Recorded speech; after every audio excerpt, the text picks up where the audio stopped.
Okay, well, let's say, okay. Yes. Yeah.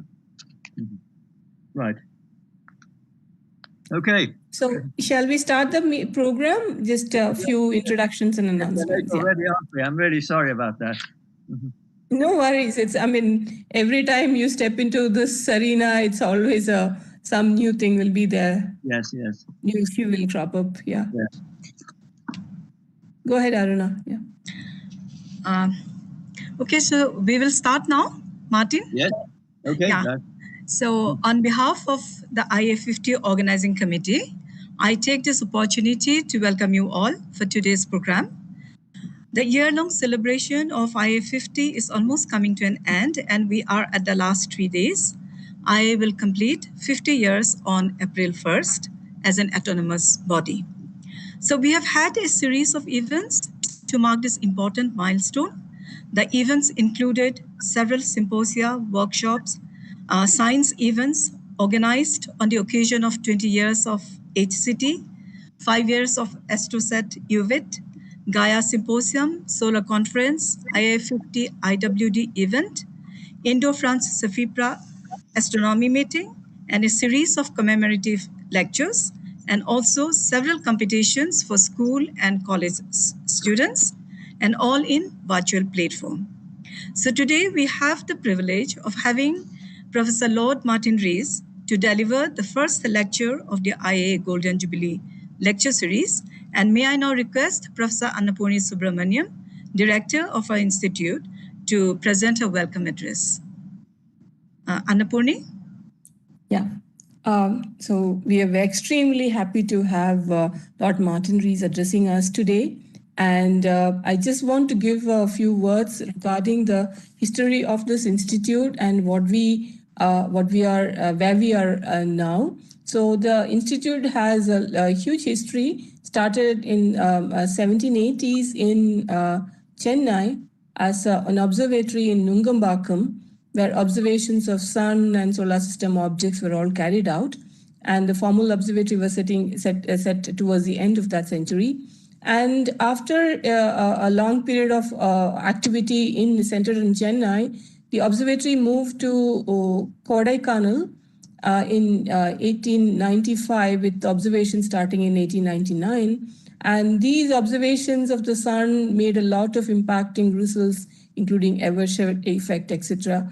And that continued for a very long time. And in 1971, the observatory at Kodaikanal was transformed into the Indian Institute of Astrophysics, an autonomous body under the Ministry of Science and Technology. And so this year we are celebrating the 50th year of its formation as Indian Institute of Astrophysics. So we have a long heritage in the study of sun, and we have images and pictures of sun taken for more than 120 years. And this is an open archive available from our website. Post that, the several observatories were set up. One in Kavalur, that was for nighttime astronomy, and then in Gauribidru, which is all part of the southern India, for observing the sun and the radio wavelengths. Then we set up an observatory in the Himalayan region in Ladakh, and that happened towards the end of towards 1990s. And for the last 20 years, we have been operating a 2-meter telescope in the Himalayas, which is at the altitude of 4,500 meters above sea level, 4.5 kilometers. And that is remotely operated from a campus near Bangalore. And that campus, we also have a laboratory for space sciences.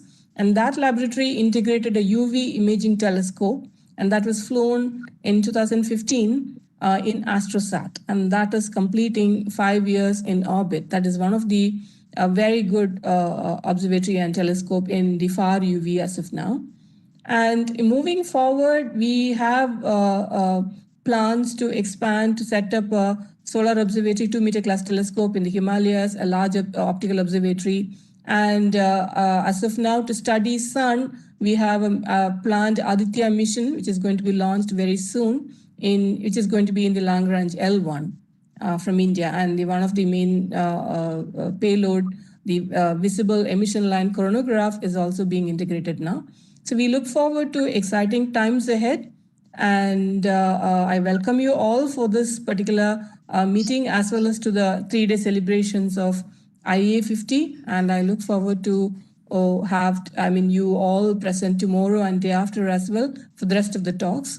So thank you all for joining. And I once again welcome Lord Martin Rees for this meeting, and looking forward to your exciting lecture, sir. Yes. Thank you very much. Let me first say what a pleasure it is for me to be able to congratulate you on your important anniversary.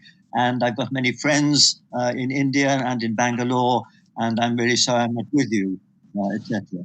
Especially sorry because my slides aren't working very well. We couldn't figure them out properly. So I should apologize that though you will see my slides, you won't see them in quite the right format.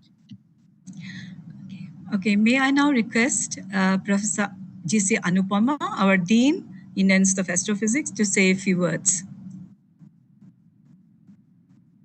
Yeah, hello. I'll not take too much of time since we're already delayed a little bit. Anupuni has given a wonderful introduction to the Institute. And, we are coming to the end of our 50 years celebration with, the last 3 events. And the first of these being the talk today. And then we have one tomorrow and then the day after. So we certainly look forward to these 3 events. And let me hand over to you, Aruna, please. Okay. Thank you, Annapurni. Thank you, Anupama, for your kind words. And so moving forward with today's program, now I would like to introduce today's speaker, Professor Lord Martin Rees.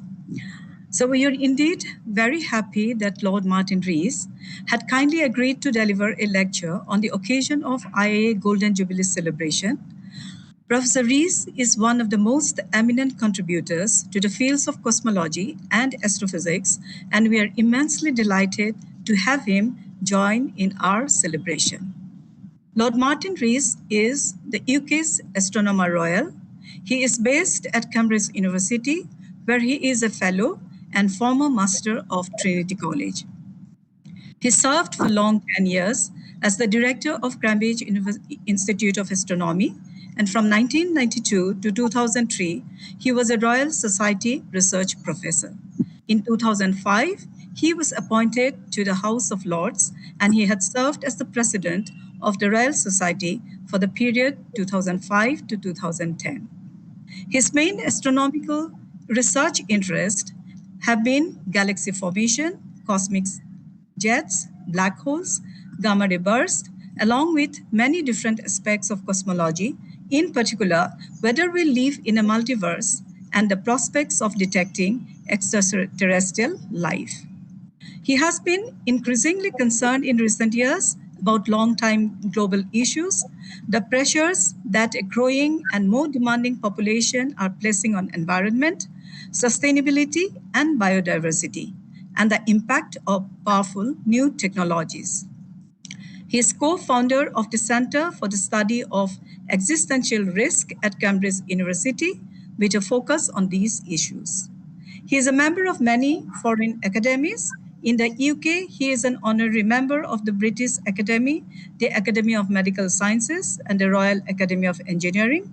He has been the president of the British Association for the Advancement of Science, 1994-95, and the Royal Astronomical Society, 1992-94, and a trustee of the British Museum, the Kennedy Memorial Trust, the National Museum of Science and Industry, the Cambridge Gates Trust, and the Institute for Public Policy Research, and has served on many bodies connected with education, space research, arms control, and international collaboration in science. His awards include the Gold Medal of the Royal Astronomical Society, the Belgian International Prize, the Heinemann Prize of Astrophysics, the Boer Award for Science of the Franklin Institute, the Cosmology Prize of the Peter Gruber Foundation, the Einstein Award of the World Cultural Council, the Crafoord Prize of Royal Swedish Academy, the Templeton Prize, and the Dirac Prize. He has honorary degrees from numerous universities, including Harvard, Yale, Sydney, Melbourne, Oxford, and Cambridge. Now, in addition to his research publications, he has written extensively for a journal readership. His 10 books include Just 6 Numbers, Our Cosmic Habitat, Gravity's Fatal Attraction, and the recently published On the Future, Prospects for Humanity. With this brief introduction, I welcome today's distinguished speaker, Professor Lord Martin Rees, to deliver his lecture, From Mars to the Multiverse. Over to you, Martin. Yes, good. Well, thank you very much indeed, and thank you for that splendid and very good welcome. I thought I would start off by considering why we do astronomy. I often get asked this. I suspect you do too. And I answer there are really 4 reasons. You just want to explore what's out there. We want to try and interpret what we find in terms of known physics and perhaps some new physics. And we want to understand the big picture, to understand how, from a simple beginning, our universe evolved to its present complexity with stars, planets, and us in it. And then we might want to venture a bit more and try and understand at a deeper level why our universe is the way it is. And in my remarks this afternoon, I will try and include some examples of all these 4 motives. But before that, a little bit of history. This is Trinity College, Cambridge, where I work. And it would have looked the same over 300 years ago when among the people there was the best student we ever had, Isaac Newton.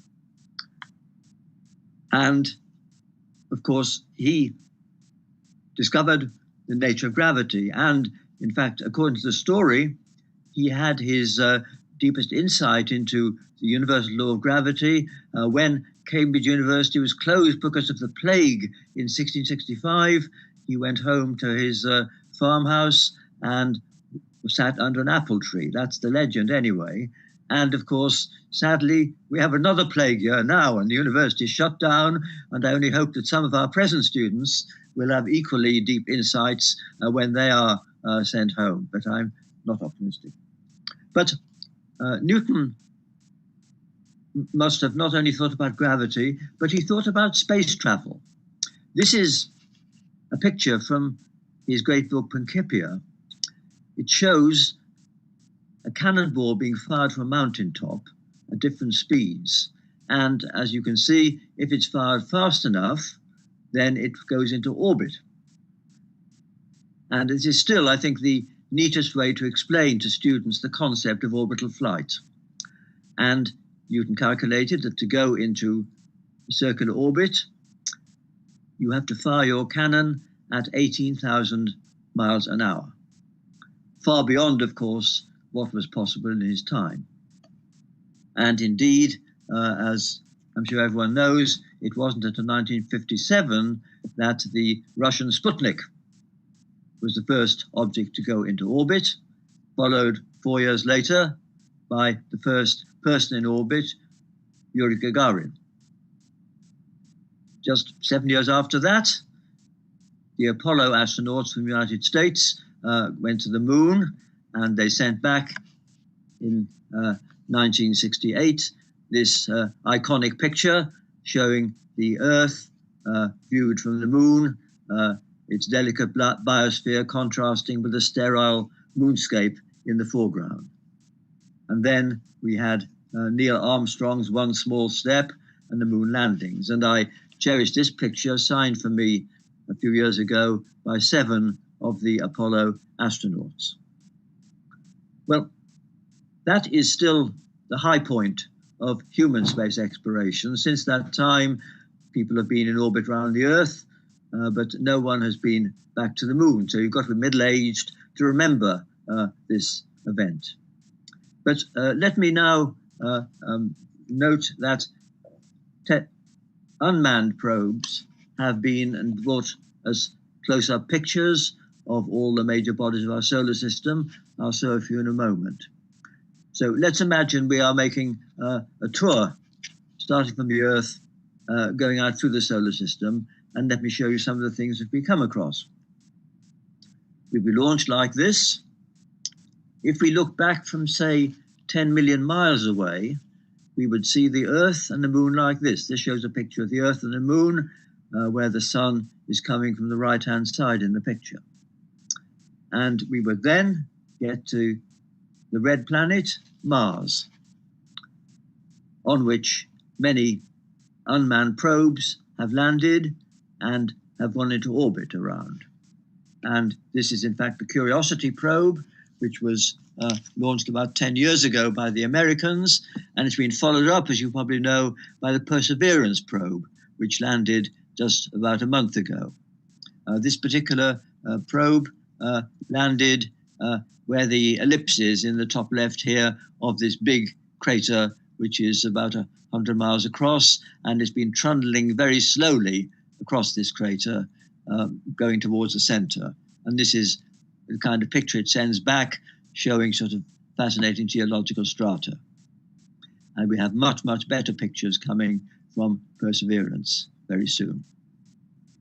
Well, going out beyond Mars, we come to the giant of the solar system, Jupiter.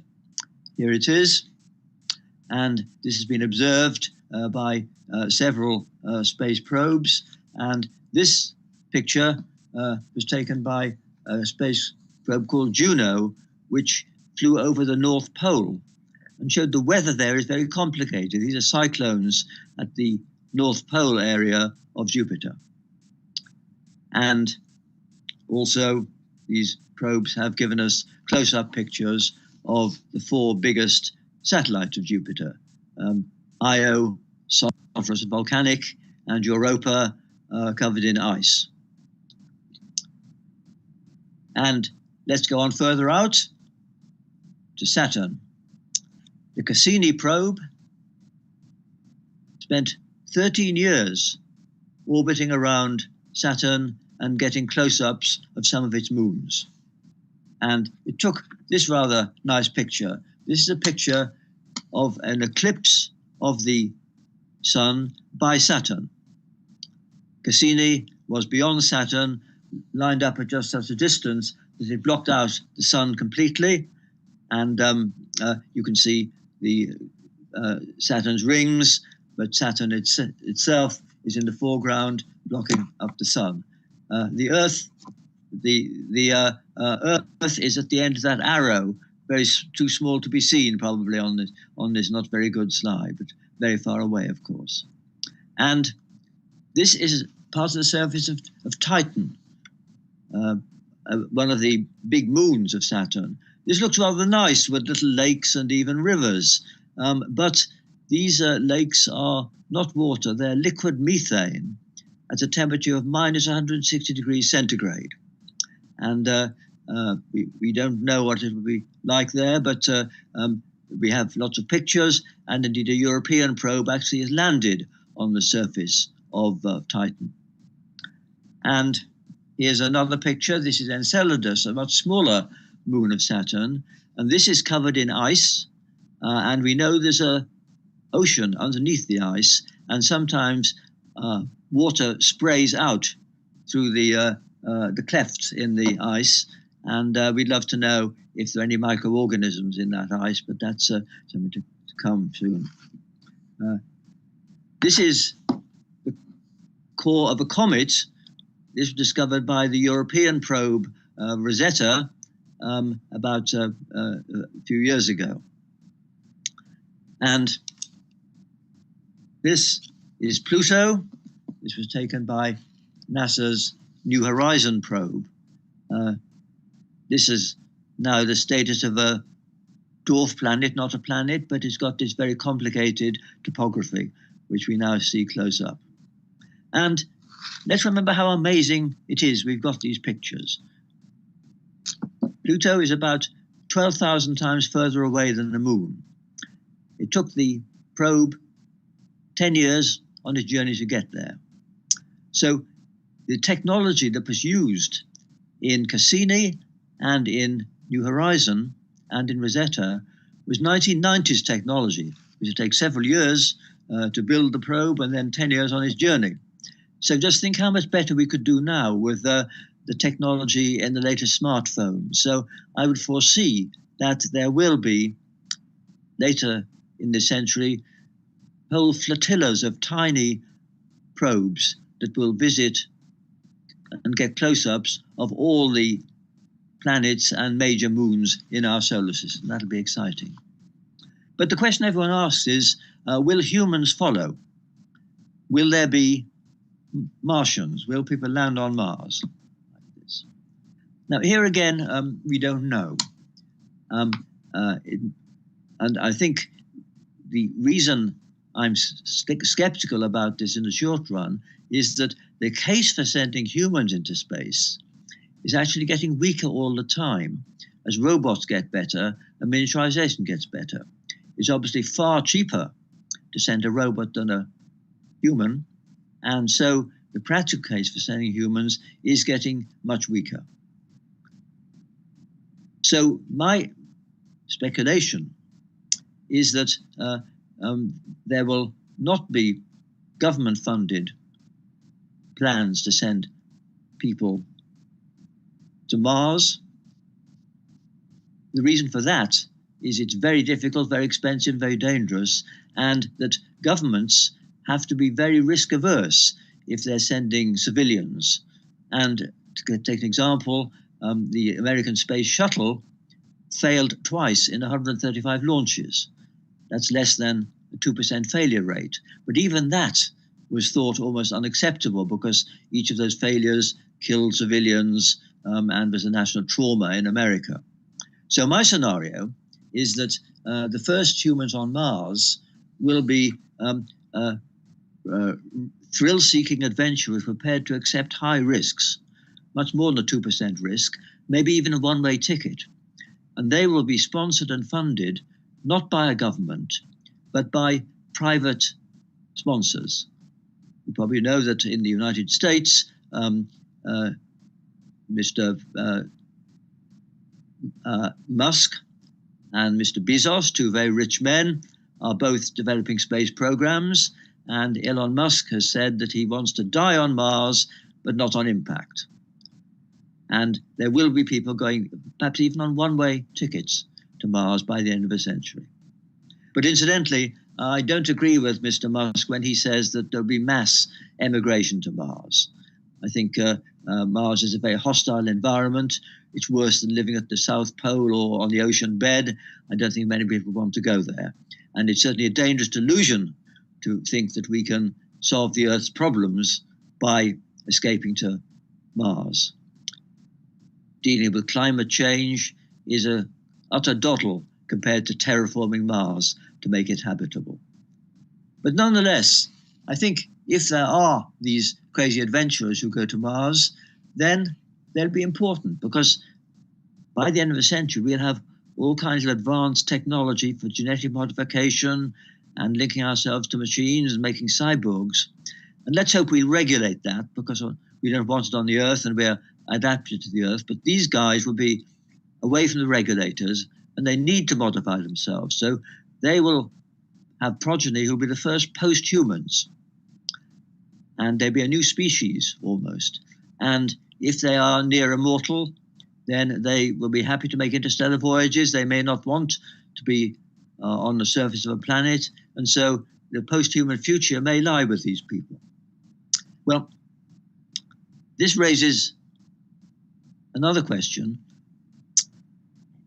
Humans or post-humans may eventually go far beyond the Earth, but will they find life out there already? This is a question which, as an astronomer, I most often ask, and probably you all are too. Are we alone? And the answer is we just don't know. I get letters from people who say they do know, and they've even been abducted, they say, and I tell these people, do they really think that if the aliens had made the huge effort to come to the Earth, they'd just meet one or two well-known cranks and make a corn circle and go away again? It seems a bit unlikely to me. And I tell these people they should write to each other and not really write to me. but nonetheless, we'd love to know if there are aliens out there. Indeed, we'd like to know if there's any life elsewhere, the Earth, even simple primitive life. And here there are interesting possibilities. We know that on the planets of our solar system, there's no evidence for life, although there might be some freeze-dried bacteria on Mars. There may be something under the ice of those moons I showed, which have ice and ocean underneath. But what's changed this subject completely is the realization that if we look beyond our solar system to the realm of the stars, then most stars are orbited by retinues of planets, just like the Sun is. And this therefore means that there are literally billions of planets, many like the Earth, orbiting stars like the Sun. And I show here, this is my colleague in Cambridge, Didier Queloz. Today he won the Nobel Prize last year for having discovered the first of these exoplanets about 25 years ago, but he's found many hundreds of them since. These planets are found by indirect techniques. You don't detect the planet, you detect its effect on the star. And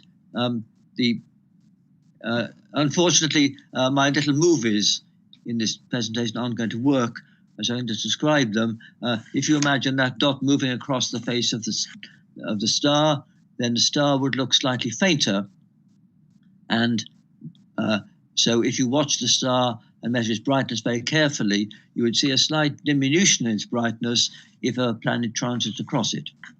And the depth of that diminution tells you how big the planet is, and if it happens regularly, you will find out what the year of that planet is, how long it is between successive transits. And there's a spacecraft called Kepler, which looked at a patch of sky about 7 degrees across and measured the brightness of over 100,000 stars with a precision of 1 part in 100,000, looking for transits. And it found literally thousands of planets.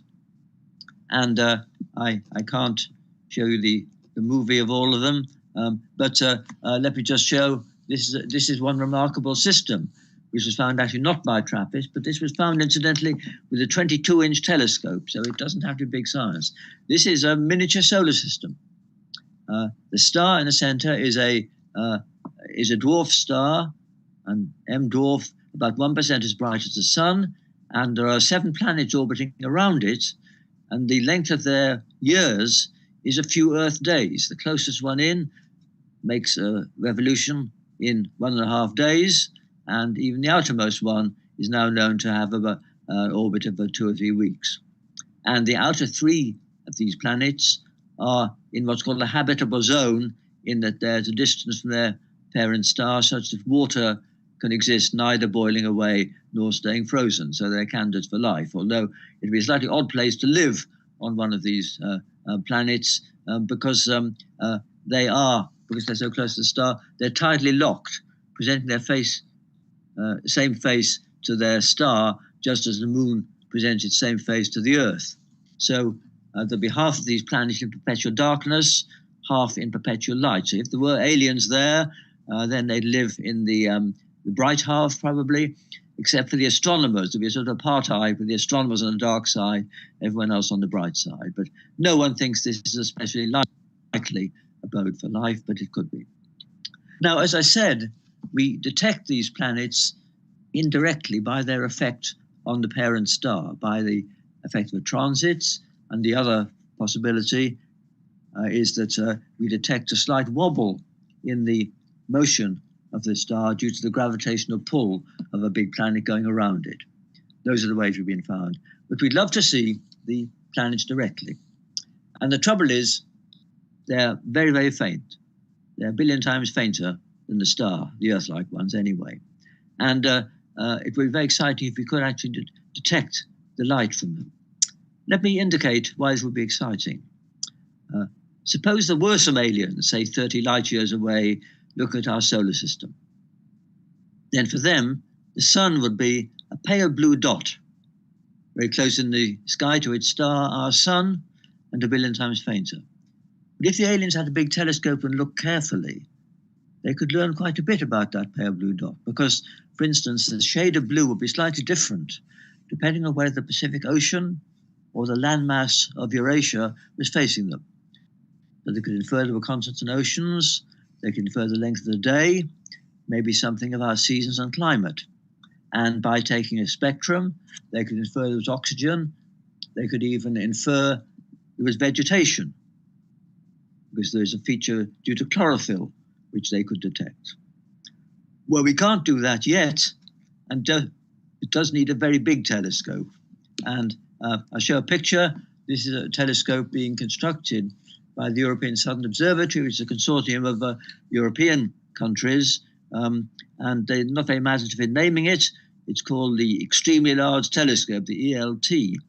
And this is a picture. It's been constructed already. It'll be finished in about 5 years, and it's got a mirror 39 meters across. It's not one sheet of glass. It's a mosaic of about 800 sheets of glass. But when fitted with a high-resolution spectrograph, this will be able to separate out the light from a planet orbiting a nearby star and analyze the spectrum of that planetary light and perhaps draw the kind of inferences which I imagine the aliens doing for the Earth. So this is very exciting. And so we might have some feeling within 10 years or so whether there is any kind of life on any of these nearby planets.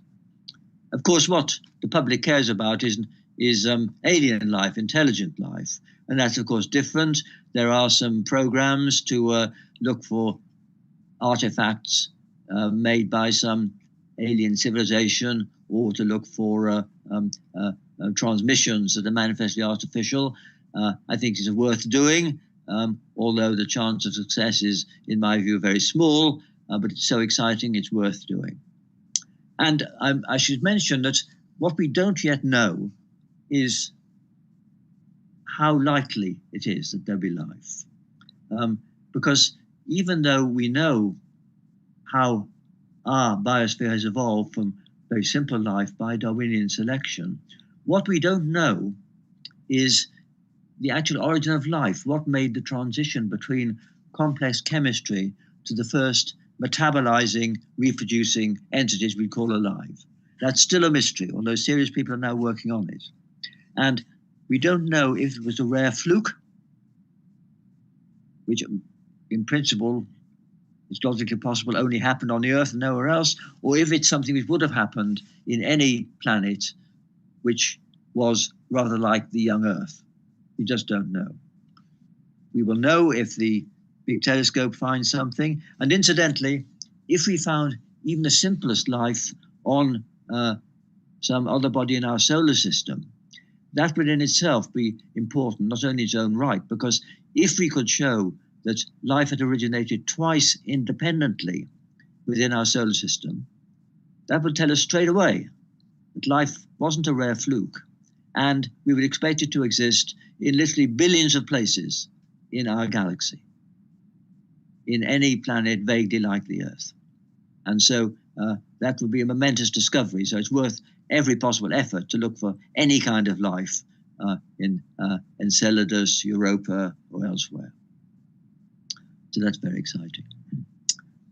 And just a bit of sort of preemptive modesty at this stage.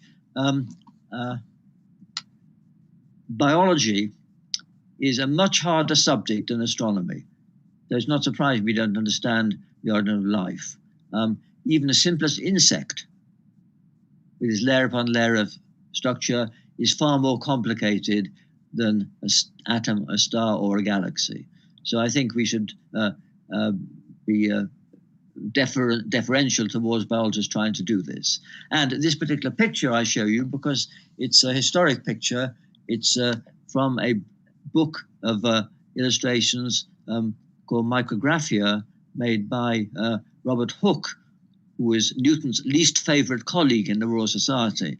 And this was the Royal Society's first best-selling book in about 1665, which showed pictures like this. And this was a picture of a flea, showing for the very first time how much structure there is in this tiny living creature. So after that, let me now go back to the inanimate world of stars and galaxies. We know stars are forming, they evolve, and they die. They form in places like this. This is the Eagle Nebula, and they die. When the sun runs out of fuel in about 6 billion years, it will look something like this. It will be, it'll blow off its outer layers and leave behind a white dwarf star. Heavier stars burn up their fuel more quickly. They have shorter lifespans, and they end their lives more spectacularly as supernovae. And this is the famous Crab Nebula, which I'm sure everyone knows about, which was the remnant of a supernova witnessed and recorded by Chinese astronomers nearly 1,000 years ago, 1054 AD. And if anyone in the audience reads Chinese, I'm told this is the record of the Chinese court astronomer telling the emperor that a guest star had appeared brighter than the moon and faded after a few days, and that object has left this expanding remnant we now see in the sky today. Well, why are these supernovae so important? The answer is simply that we wouldn't be here without them. Let me explain why. Before a big star, a heavy star, explodes and runs out of fuel, it develops a sort of onion skin structure like this.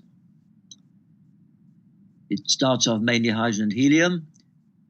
It fuses hydrogen into helium, and then it fuses helium up to make carbon and oxygen, and then further up the periodic table. And when it faces a final crisis, running out of nuclear fuel, the core implodes to make probably a neutron star and blows off the outer layers, as has happened in the Crab Nebula. And that material is then full of all these elements of the periodic table and then mixes up with interstellar gas. And it will then, in this gas, condense into new stars, rather like what's happening in the Eagle Nebula now. And the Earth formed from gas in a region like this picture, which had already been contaminated by the debris from dead stars, like the one that made the Crab Nebula. And indeed, we are literally the ashes of long dead stars, or if you like, the nuclear waste from the fuel that made stars shine. And each of us has inside us atoms of carbon, phosphorus, and oxygen, etc., which probably came from hundreds of different stars all around the Milky Way. Stars which lived and died probably at least 5 billion years ago, before our solar system formed 4.5 billion years ago. So we are more intimately connected to the stars than even the astrologers realize. And the people who really deserve credit for this marvelous conception were these people here, Margaret and Geoffrey Burbidge, Willie Fowler, and Fred Hoyle. They wrote a classic paper in 1957 where they spelt out all the nuclear reactions. And what they did has been sort of built on, of course, later, but the basic story which they devised has now survived. This picture was taken in 1970 or 71 for Willie Fowler's 60th birthday, where he was presented with a model train by us, and this was taken in Cambridge. And this picture shows Margaret Burbidge, aged 100, just a year and a half ago, receiving her 100th birthday card. She sadly died since then, but she had a wonderful life and continued to be active until a very great age. It's a really great discovery those four people made. And so what they discovered, in a sense, to show diagrammatically, is that our galaxy is a sort of ecological system where material is being processed through successive generations of stars. It starts off as just hydrogen and helium, as I'll explain later. But then it gets transmuted through successive generation of stars and gets mixed up in the interstellar gas. And it gets mixed up in our galaxy. If we could get, say, 3 million light years away and look back at our galaxy, we see something like this. This is, of course, the Andromeda galaxy, a disk of stars, 200 billion stars, viewed obliquely. And that's typical of the big galaxies which we now know spread through the universe. Here's another one, the famous Whirlpool galaxy. And here's a picture showing within a certain range of latitude all the galaxies within 400 million light years. They're grouped together in clusters and filaments, but they're spread through space. And now we can see far further than this out to distant galaxies. Well, how can we learn about galaxies? We can't do experiments on them. If you're a particle physicist, you would crash together particles in an accelerator to see what happens. We can't do this, but we can do computer simulations now and simulate galaxies and the stars and gas in them and the gravity and see what happens. And if I could make my slides work properly, I would show you a nice movie showing just a train wreck when these two galaxies fall together and merge with each other. And I'm really sorry I can't show you that picture today. But I should warn you that the Milky Way and Andromeda may well crash together, but not for 4 billion years. And then we'll find our solar system, or our remote descendants will find our solar system in the middle of a sort of amorphous elliptical galaxy, which will be the combined debris of our galaxy and Andromeda. This is a real pair of galaxies, and having done simulations of what happens when galaxies get close, we can predict that these two galaxies, if we came back in 100 million years, will be found to have merged together. What's happening now is that one is pulling out a tidal plume on the other.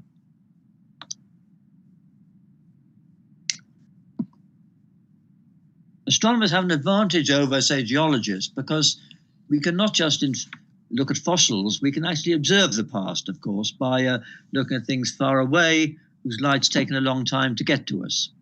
And this is a picture, part of a Hubble Deep Field, which shows a patch of sky a few odd minutes across. It would take about 50 patches like this to cover the area of the full moon in the sky. And each of these smudges is a galaxy, many of them more than 10 billion light years away. And so from pictures like this, we can look at what the universe was like and what galaxies were like 1 billion, 2 billion, 3 billion, 4 billion years ago, and therefore test our theories and the extent to which we understand what is going on in galaxies and understand in particular why they have the shapes they do, and also infer that they are made up of gas, stars, and also about 5 times as much stuff in some mysterious particles called dark matter. And just an example of some very distant object, the object highlighted by those bars is in fact a very distant quasar. And I'll just show you this as an example of an astronomical spectrum. This shows the tracing of the optical spectrum of this object. And the remarkable thing about it is that the Lyman alpha line, which is normally at 1216 angstroms in the far ultraviolet, is in this object in the infrared. It's stretched in wavelength by a factor of 8.1 between emission and reception. And that's from this very distant object, which set out its light more than 10 billion years ago. Incidentally, this is a quasar, which is an object which has not only stars in it, but it has a black hole in its center, which is being fed with gas, rather like this. And again, this should be a movie, but I can't show it.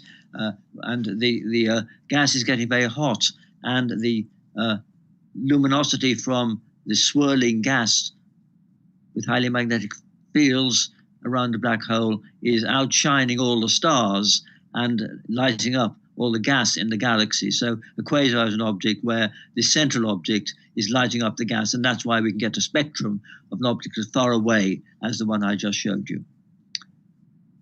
And incidentally, these big black holes exist in the centers of most galaxies. There's one in the center of our galaxy, weighing about 4 million suns.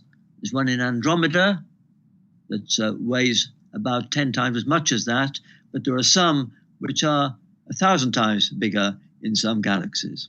And the remarkable thing is that they all, we suspect, are described by a set of equations which was devised by this man. This is Roy Kerr, and what he called the Kerr solution is the solution which describes what he realized was something like a black hole, which we now realize through later work by Penrose and his successors, is the only form. So all these huge black holes, they're standardized objects, almost like an elementary particle, where they have just two parameters, their mass and their spin. And Chandrasekhar was very impressed by this. He was very impressed that an exact solution of Einstein's equations, the one found by Roy Kerr, provides the exact representation of untold numbers of massive black holes that populate the universe. And in fact, just a year ago, there was a lot of hullabaloo about this picture, which was a very high resolution radio interferometry map of one of the very big black holes in a galaxy called M87 in the Virgo cluster. And the dark bit in the middle is indeed on the scale of the black hole. Well, as I said, we can look back to 10 or 11 billion years ago when we look at distant galaxies. But what happened before galaxies formed? The answer here first became clear after, well, sorry, let me show this picture here. This is a nice picture which shows Fred Hoyle and Georges Lemaitre in the late 1950s. I show this because I'm sure they're talking about cosmology, and Fred Hoyle advocated the steady state theory, where the universe had existed from everlasting to everlasting with no Big Bang. And Lemaitre was a pioneer. He believed in the Big Bang, and he developed that idea in the 1920s. He was a Belgian priest and a great scientist as well. But the decision between these two was settled in Lemaitre's favor, to most people's satisfaction, by these two people in 1965, who found that intergalactic space isn't completely cold. It's warmed to about 3 degrees above zero by microwaves filling all of space coming from all directions. And later observations showed that this radiation had the exact spectrum of a black body, which what we'd expect if it started off when the entire universe was compressed like the inside of a star, so the radiation got thermalized, and as the universe expanded, the radiation got stretched in wavelength, therefore going to low frequencies, and got diluted, but it still fills the universe, it's got nowhere else to go, and that's the microwave background, the afterglow of creation, as it were. And again, I've got a movie which I can't show, but this has led to the time chart of the universe like this, when we can look back, and we have pretty good evidence for what the universe was like when it was a few seconds old, because at that time, nuclear reactions would occur, and we can work out, and this was done by 1970, the proportions of hydrogen, helium, and deuterium, which will be made in the aftermath of the Big Bang during the first few minutes. Heavier elements would not be, but the proportion of hydrogen, helium, and deuterium are just what's predicted. And this gives us confidence that we can extrapolate back the Big Bang to 1 second. And probably we can go back to about a nanosecond. A nanosecond is a time when all the particles in the universe would have a thermal energy about as big as the maximum energy you can get at a big accelerator. So we know something about the physics back to the time when the universe was expanding on a time scale of a nanosecond. And there's another important feature of the microwave background. Again, I can't show that movie, unfortunately. The background radiation is not completely uniform over the sky. This was the Planck European spacecraft, and this is a projection of the. You've probably seen projections of the Earth, of maps of the Earth, which are an ellipse like this, and this is the opposite, looking outwards, a map of the sky. The spherical sky is shown in this form, but the main point is that it's patchy, and the scale here shows that some bits are slightly hotter than others, some slightly cooler than others, by just 1 part in 100,000. But what's very important is that if you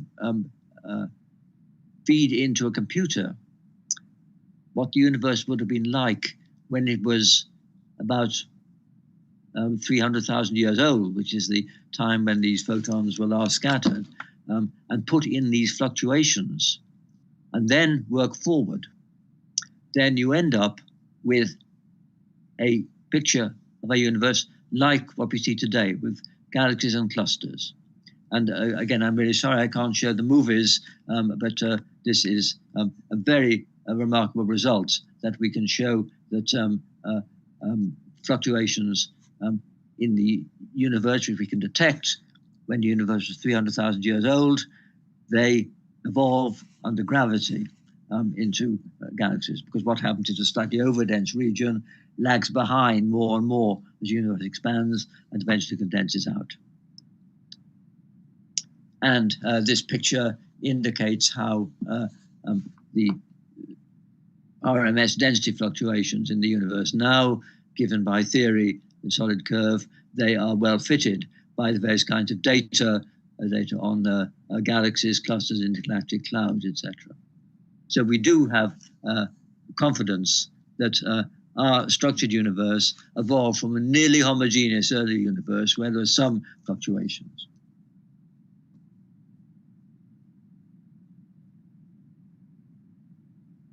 But I said we can extrapolate back to when the universe is a nanosecond old, but this still leaves important unanswered questions. And here are 3 of them. One is, what caused the fluctuations? Another is, why is the universe expanding the way it is? And the third one is, why does it contain the observed mix of atoms, radiation, and dark matter? These are 3 fundamental questions. And we can't explain them because these are set up already when the universe was a nanosecond old. So we then have to infer that they were somehow set up in an even earlier stage. And here I put in a hazard sign, because in that earlier stage, we don't know the relevant physics. The relevant physics is uncertain, but we have to go back to a time when the universe was very, very compressed indeed to understand these things. And just to put it in scale, when the universe was a nanosecond old, then the observable universe would all be squeezed down to the size of our solar system. But in order to answer fundamental questions, we have to go back to a stage when the entire universe was only the size of a tennis ball, a huge extrapolation. And this is speculative because the physics is uncertain, but it's been the basis for a huge amount of work over the last 40 years based on an idea called cosmic inflation. The idea here is that the universe,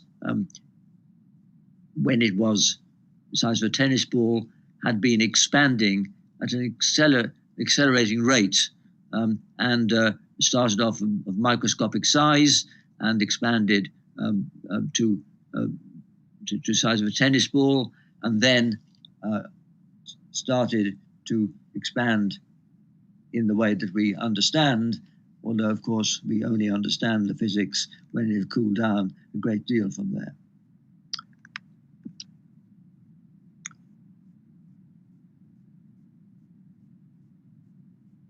So let me just have a small digression before that.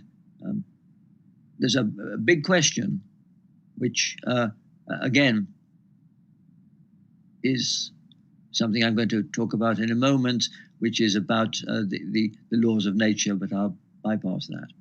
But let me now digress and talk about the far future of the universe, because here again, there's been a change in our perception in the last 20 years. There have been, ever since Lemaitre really, three ideas for the universe. These pictures show time going upwards and the scale of the universe sideways. So on the left-hand side, there's a universe which expands and then stops expanding and collapses to a big crunch.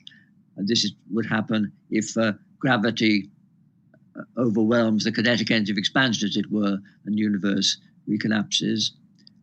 The middle case is one where the universe is gradually slowing down, but the average density of stuff is not enough to bring its expansion to a halt.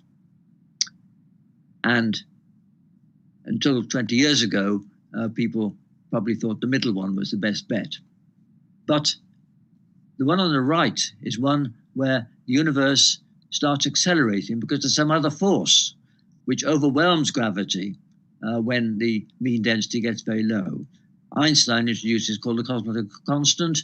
It could have some other origin. But the work done 20 years ago showed that the universe had been expanding for the last half of its lifetime and will go on expanding as an accelerating rate in the far future. So it'll become ever colder and ever emptier, according to this scenario. This requires some force latent in empty space which can overwhelm gravity. And again, most people think that to understand this force, we will have to understand the graininess of space induced by quantum effects of gravity. Most people who are trying to unify gravity and quantum theory, they don't agree on much, but I think they nearly all agree that the structure of space happens on what's called the Planck length, which is a scale where, as it were, the Compton wavelengths and the Schwarzschild radius of objects overlaps. And it's about 10 to the minus 33 centimeters, a billion times smaller than scales we can observe.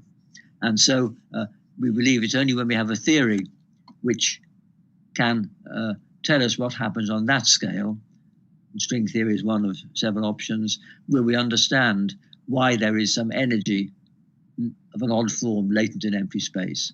And incidentally, until we have a theory like that, we'll also not have a clear understanding of the physics which prevailed at these crucial, very early times in the universe when the structures were set up and when inflation occurred.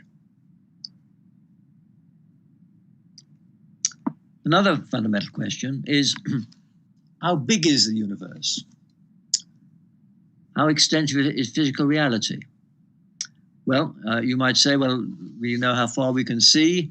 We know how far light can travel since the Big Bang, and we see around us a sort of horizon. And indeed, an accelerating universe is rather like the horizon that surrounds a black hole.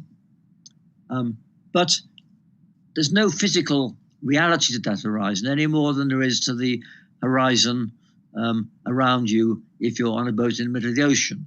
You don't think that the ocean ends just beyond the horizon. It could go on much further. We didn't know how much. And likewise, we suspect that the universe goes on far beyond the horizon, the many galaxies that we will never see. We don't know how many. There's some quite good arguments to say it goes on at least 100 times further than we can see. And it could, in principle, go on so far that all combinatorial options are fulfilled. So there'll be another lecture like this being given somewhere else. So that's conceivable, but that would require a vastly greater amount. But that would still be, as it were, the aftermath of our Big Bang. But some people want to go further than that and say that our Big Bang was not the only one.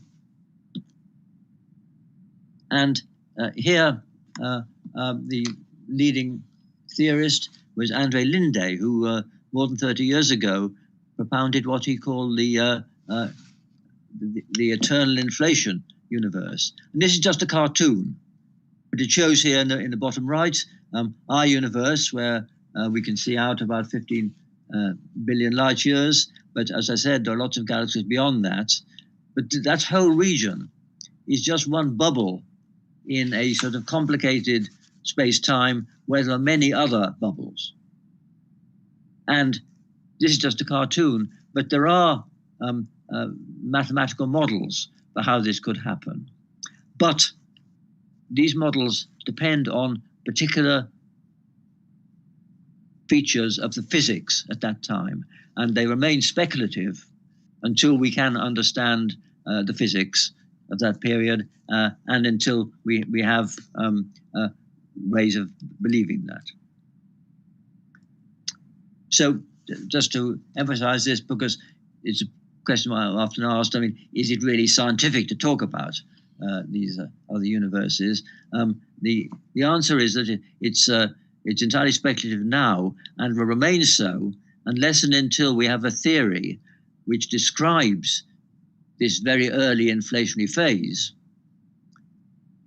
and a theory that's gained credibility by accounting for phenomena in the low energy world we can observe. You don't have to observe every consequence of a theory. You have to observe enough consequences of a theory to take it seriously, and then you believe what it implies even when you can't test it. To take another example, we believe in what Einstein's theory says about inside black holes, which we can't observe, which we've tested in many contexts outside. And if we had a unified theory which told us the properties of and the standard model and spewed out the right numbers for that, then we take it seriously, and then we would take seriously what it predicts about the inflationary phase, and then it may or may not have the features which are needed for the inflationary, for the eternal inflation which Linde provides. And what we'd like to do is understand which part of this decision tree is correct. Is there just one Big Bang, or are there many? And if there are many, then there's another interesting question. Are they all the same?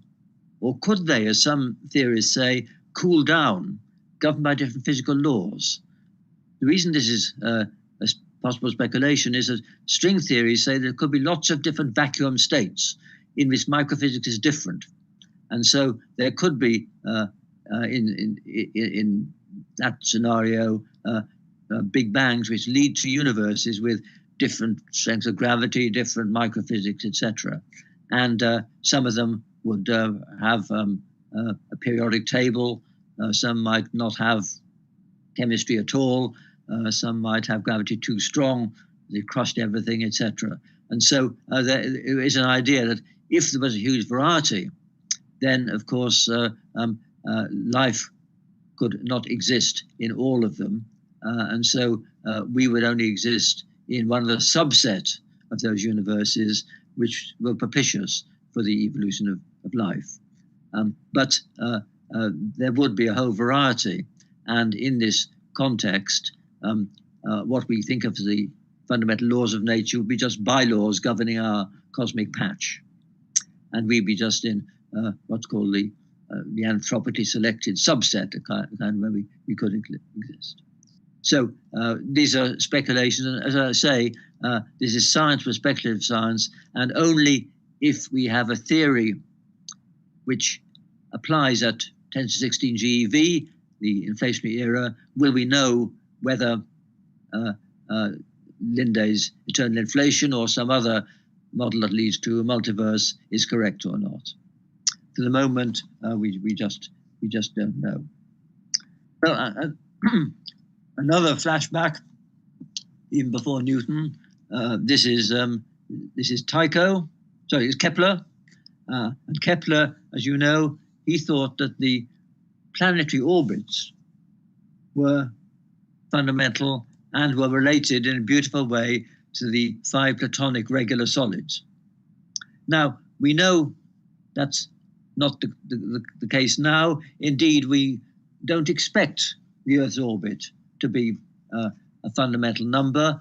We know enough about it to know that it's an environmental accident of the history of the solar system. All we can say is that it's in the range where life can exist, in a habitable zone.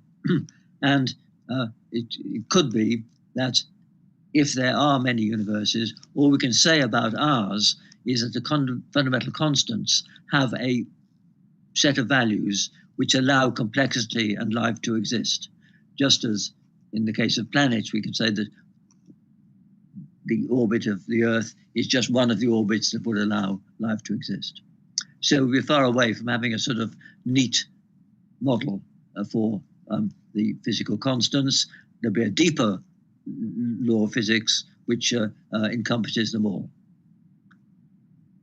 And as I say, I mentioned the multiverse because if it's correct, it's a sort of 4th Copernican revolution. We know, of course, the Copernican revolution itself, which dethroned the Earth from its center position, and then we've learned that our solar system isn't special. It's one of many millions. We've learned our galaxy isn't very special. That's one of many millions. And we may learn, likewise, that our Big Bang was not very special.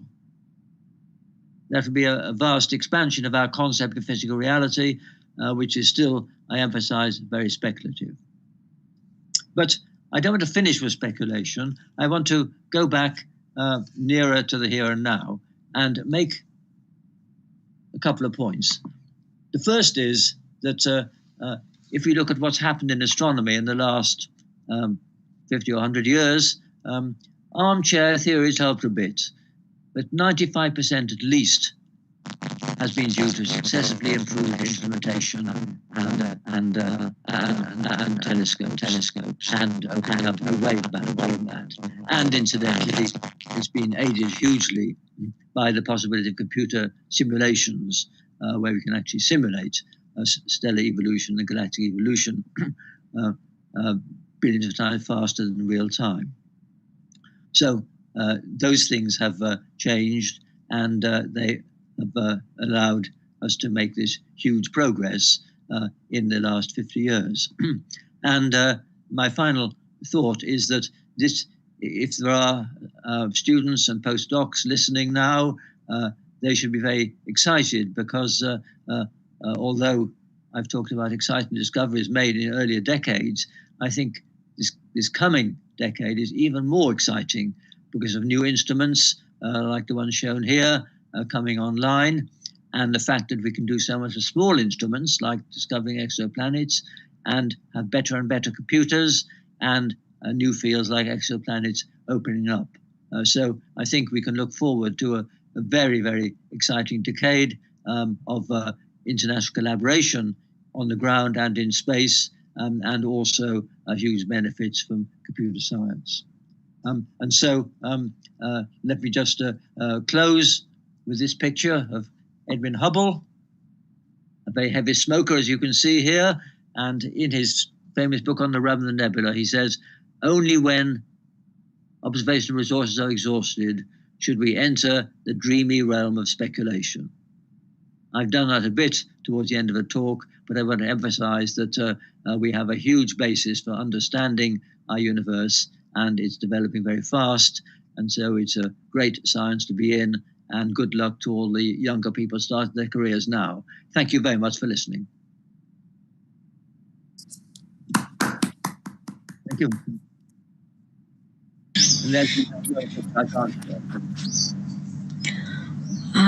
Thank you, Professor Rees, for a very interesting talk. And will you be able to? Would you like to take a few questions? Certainly, I will. Yes. Yes. Yes. So, from the participants, if you have any questions, you can please unmute and you can ask your questions. Can I? Yes. Yeah, this is Sujan, please go ahead. Sujan. Yes. Yeah. Thank you, Professor Martin Rees. This has been an excellent talk. My question is that we know that the laws of physics is same everywhere, at least in our universe. Yes. Now, do you think that the laws of biology that we witness on Earth should be same everywhere in the universe? Because if it is different, then we cannot recognize it even if life exists in other places. Yes. Mm-hmm. Well, I mean, that's a very interesting question. And as I said, biology is a much harder subject. But to give one example, I mentioned that Titan has these oceans of methane at a very low temperature. And we'd like very much to know if life depends on a water base. Does it depend on DNA and RNA? Or could there be life with a quite different chemistry? I think that's a very important question. And I think when we have a better idea for how life originated, which we don't yet have, then we will perhaps have some answer to that question, an answer which would tell us whether all life should have a sort of genetic code rather like ours, and whether it could exist without a water base, etc. So we don't know. And of course, if you think about advanced life, then of course, when it starts being technological, then of course all bets are off because it can do things that we could never conceive. But I think the varieties of life, we don't know, because here on Earth, no one could have predicted the amazing beauty and variety of our biosphere. And so we have no idea what other biospheres would be, but they could be even more different because they could be based on different chemistry. So the answer is we don't know. But it's an important question. Thank you, sir. Yeah, I have the next question. So, sorry, is there somebody else? Okay, you can go ahead. There is some people who have already raised their hands, but you go ahead. Okay, thank you very much. Professor Rees, I was wondering, at large distances, cosmological distances, how plausible is the idea that perhaps Newtonian gravity does indeed deviate from 1 by r square, and that the concept of dark energy, at least that we see, could be possibly explained instead by deviations from the 1 by r square law? Is it ever plausible to think that way? Well, of course, there are theories that do this and which somehow link together the dark energy and the dark matter, rather than having the idea that dark matter is a swarm of neutral particles, which is a conventional view. We don't know. I mean, all I would say is that the cold dark matter model, which does assume that there are these dark matter particles which swarm together but don't collide, that does lead to a good model for galaxies. Right. There are some uncertainties. And I think the point I'd make also is that people shouldn't be surprised at the idea that most of the stuff in the universe is invisible, because not everything in the universe has to shine any more than everything on the Earth has to shine. And so I think the inference that 5/6 roughly of the matter, the gravitating stuff in the universe is dark, isn't in principle implausible. But on the other hand, I mean, you're quite right that there are ideas about how you could imagine Newton's gravity changing at large distances. But of course, you've got to make sure that you make changes which are consistent with gravitational lensing and cosmology. Okay, thank you. I think Annapurni, you have a question? You can go ahead. Yeah, so this is regarding, again, life as we know it. So when the life form started off on the Earth in some form or the other, do we have a clear idea whether it was like a smooth start or, kind of a start with a lot of pauses or destruction and restart, etc.? So do we have enough idea regarding how it all happened 4 billion years ago? Well, I think only a fairly vague idea. And of course, the remarkable thing is that it does all seem to have a common origin. And I'd like to mention an interesting speculation, which was due to Paul Davies in particular, of a dark biosphere. He said that it could be that life started not just once, but several times on the Earth, and one kind came to dominate, and that's what we know about.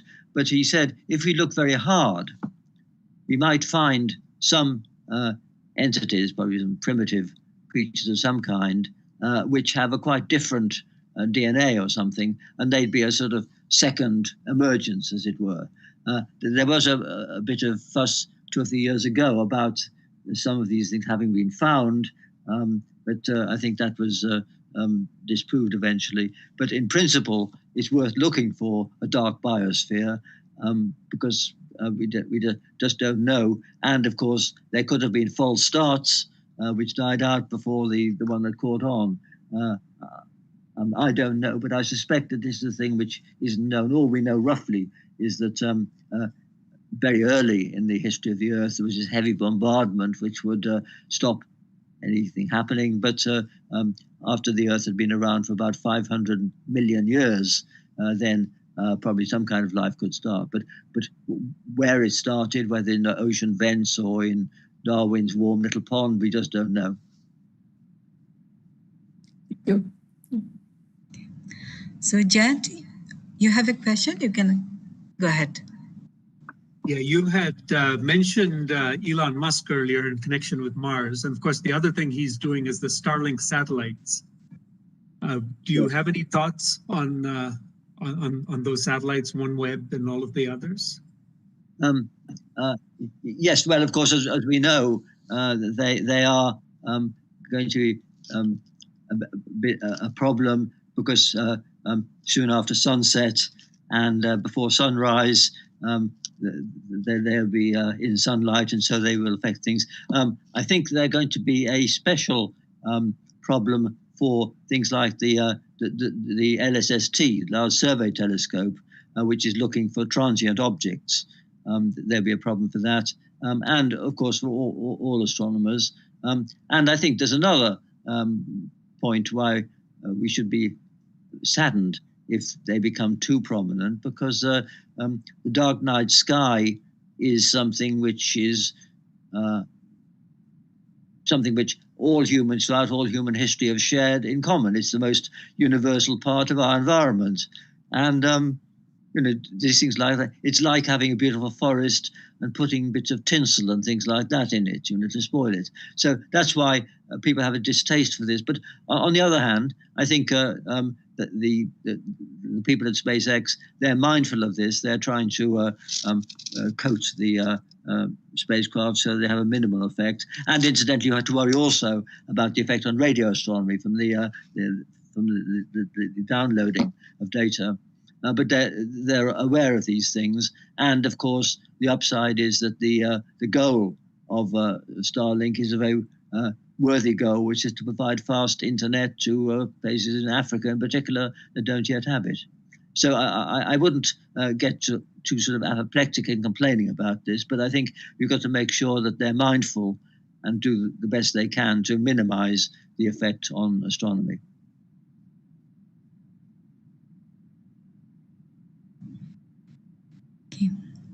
Thank you. So are there any more questions from participants?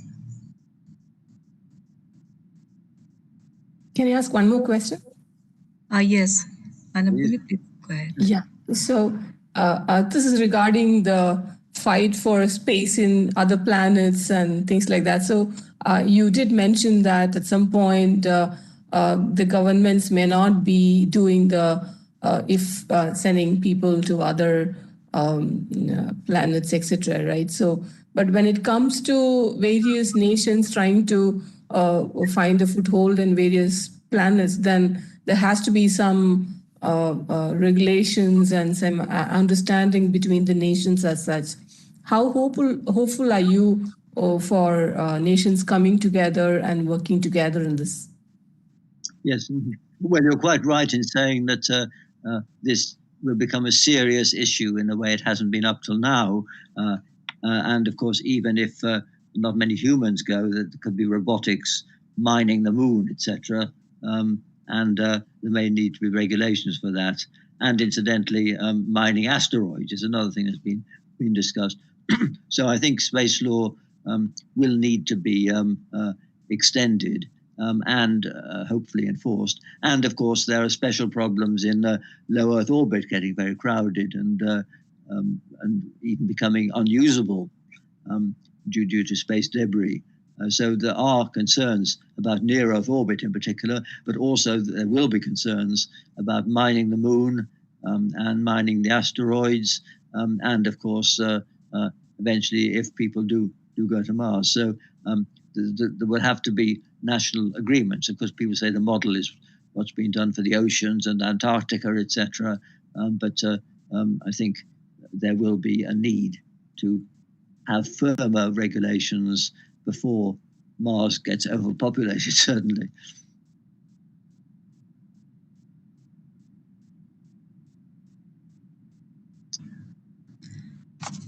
Yes, that's all I can say on that point. Yes. Mm-hmm. Yeah, So thank you. I was just looking forward to your views on it, but we still have a long way to go on it for nations to work together. And I think we do, and of course, one's reluctant to bring in all the lawyers, but I think we are going to need them in this context at some stage. But as I say, I think the key thing is going to be the role of humans in this, because as you know, there's talk about going back to the moon in the next few years.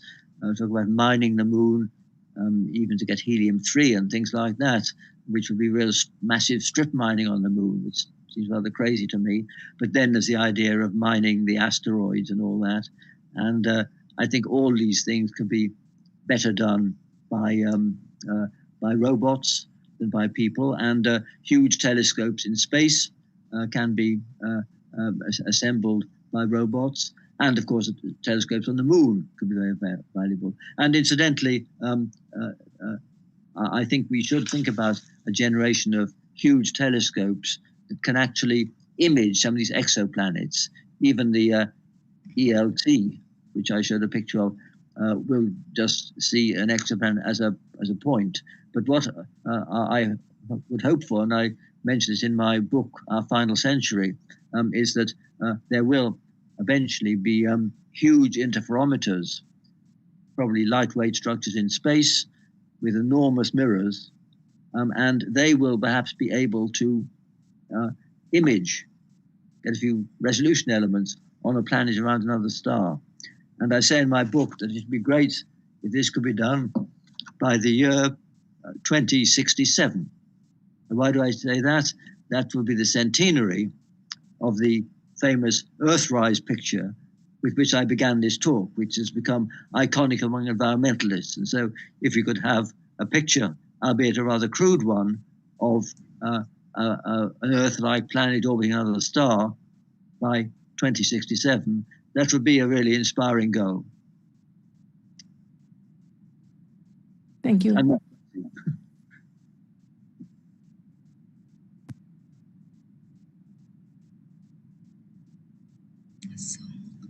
So are there any more questions from the participants?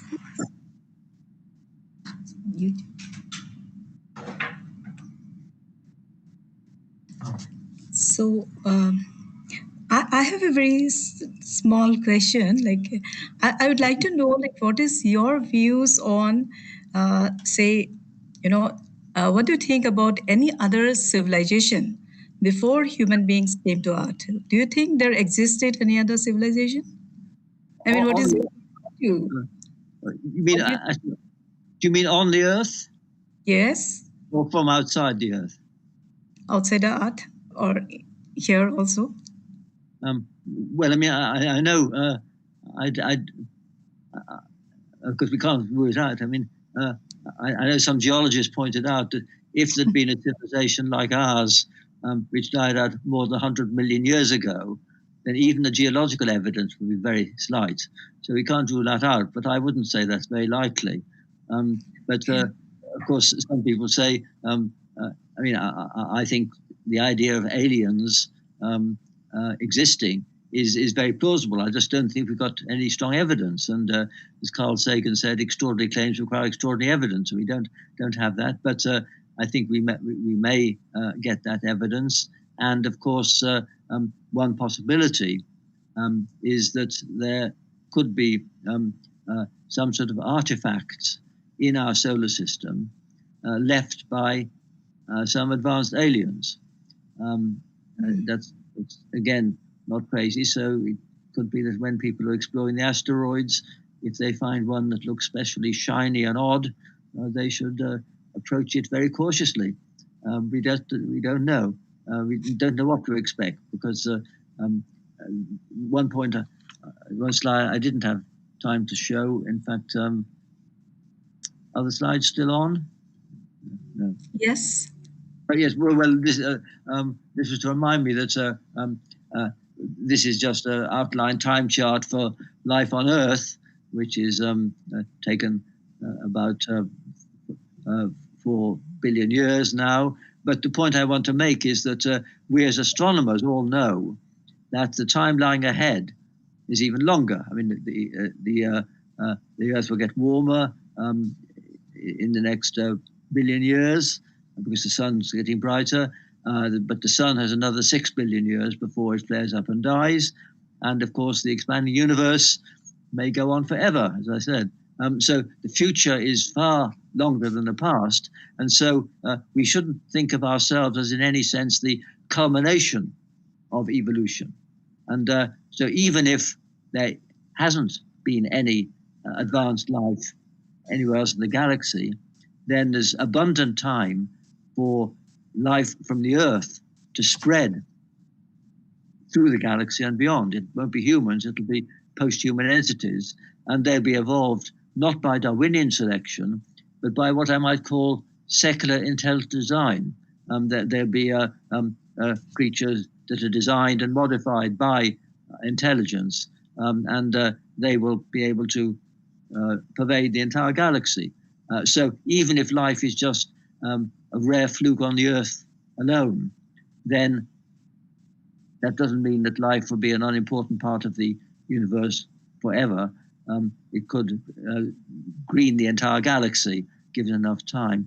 And of course, if that were the case, if advanced life were unique to our Earth, this gives us an even stronger motive to cherish the life we have and not screw up the potential for this post-human evolution. And one point I make, and in the introduction it mentioned that I'd worked on problems of this century. A point I make when I talk on that theme is that the Earth's been around for 45 million centuries. But this one is the first when one species, the human species, has the future of the planet in its hands because of the disasters we could cause by nuclear, bioengineered viruses, and excessive global warming and all the rest. So we are the first generation which really has control over whether or not the potential of the far future can emerge, or whether it'll be foreclosed by disasters this century. Thank you, Martin. So, and young people will be young people are very important in this context because they're the ones who'll be alive at the end of a century, and so that's why we need slightly longer term thinking than most of our politicians now provide. Mm-hmm. Okay, I don't see any more questions from the participants. So if there are no questions, so let us thank again Lord Martin for a very interesting talk. It was a great pleasure to listen to you. And on behalf of all the audience and IIA family, I would like to thank you again for your time, for being kindly agreeing to give this lecture on the occasion of IIA50. So we conclude this session, and thank you again for a great presentation. And thank you. Thank you. Thank you. Thank you.